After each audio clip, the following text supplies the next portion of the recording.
BC doesn't have a very high voter turnout as a province. I believe we're around 55–56% last time, and your riding in 2009 had only 45% voter turnout. What do you think is something that you could do to engage the voters to come out in larger numbers? In terms of voter engagement, we do lots of good work. I do lots of good work between elections in terms of meeting with folks who will be voting for the first time. We actually host voter registration events in the campaign office. We get folks on the voters list. Lots of individuals are brand new to Richmond. They haven't, frankly, voted in the past. Lots of them come from overseas. So each time we get new population growth, it's a new piece of work to get folks coming online and actually putting themselves on the voters list. Because when I go and talk to the voters in my area, and people do express their concern, okay, why they are kind of turned off from the political process, why they are not engaging themselves in. And that's the job of any political candidate or any political leader, to make sure like we engage the public, okay, in this democratic process. And that's very important, because if we don't engage public in the process, so then that's not a useful purpose for what the political, this democratic process is. And we want to engage especially the younger people into the political process, and that's why in Dix and the NDP we are saying that we need to engage the younger people. Some of the things that I think a candidate can do to increase the voter turnout is to engage more of the voters. I've been doing a lot of door knocking, and a lot of people are just happy to see somebody come talk to them. So I think a lot of our candidates or previous politicians haven't been doing a lot of that, haven't been involving more people in the way they inform people how to vote or what the issues are. So my team, actually, we're doing a lot of that. What are you guys doing to support the farmers out there? I can talk to my constituents and talk to the province. Buying local is always the best. Encouraging people to pay attention to what it is we do very, very well in British Columbia. This year's budget, probably about $11 million towards promotion of British Columbia product, getting farmers online. And there's lots of things we can do in terms of supporting farmers. We had some issues with container traffic on Westminster Highway going into the inland port. Huge detriment to farmers who are, in slow-moving farm vehicle and tractors and moving products slowly along. We created a separate roadbed for those container trucks, so that indeed we can preserve that stretch of road for farmers so they can access their fields. Got elected, what could you do to support the farmers? To support the farmers, I think it would be important to protect the lands in the agricultural land reserve. So we had brought in the policy of buy local, buy BC program. But when the Liberals came into power, they completely discarded that program, and that's the reason those farmers in Richmond East, now they're hurting, because the produce from south of the border is being dumped into the local market, and our local farmers cannot compete to sell their produce as compared to the produce which is being imported in here.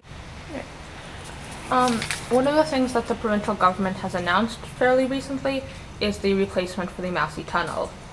As you know, it's getting, I believe it's 53 years old now, somewhere around there, and it will need to be replaced within the next 10 to 15 years.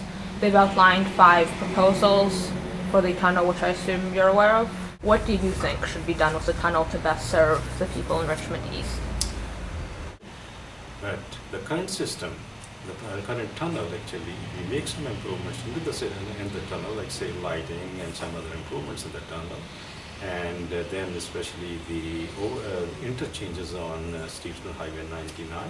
So if we can make some improvements to that, and then we can make sure, like, okay, the current system, current tunnel can work, okay, like the way it is now.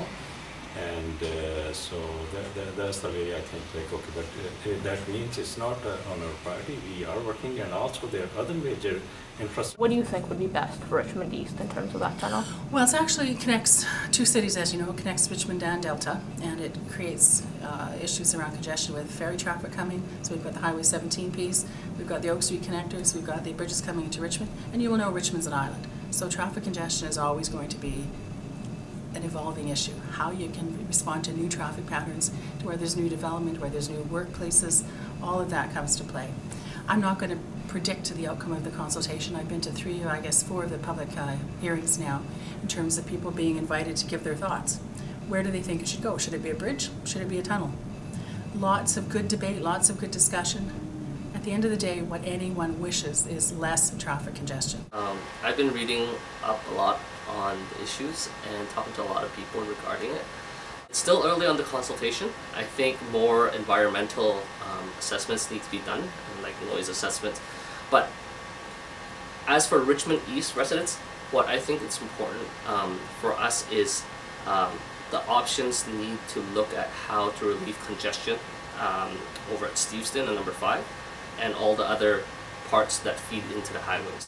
At Index and the NDP team, we are saying like it's one of the issues what we have to address. Okay, it's not like on the road priority, it's one of the issues but we need got to solve it.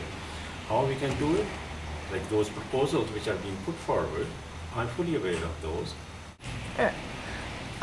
The other big issue in the province right now is the proposed Northern Gateway pipeline that will possibly go from Alberta to Kitimat in northern BC.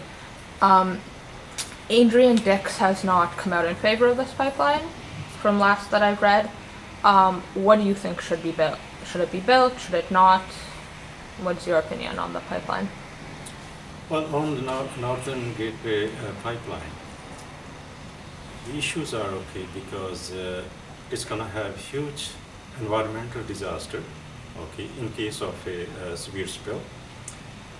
And then also the decision, especially of the federal government, okay, what they're making. And they haven't consulted all the parties who are will be affected by that, like the First Nations and other communities living along those waterways.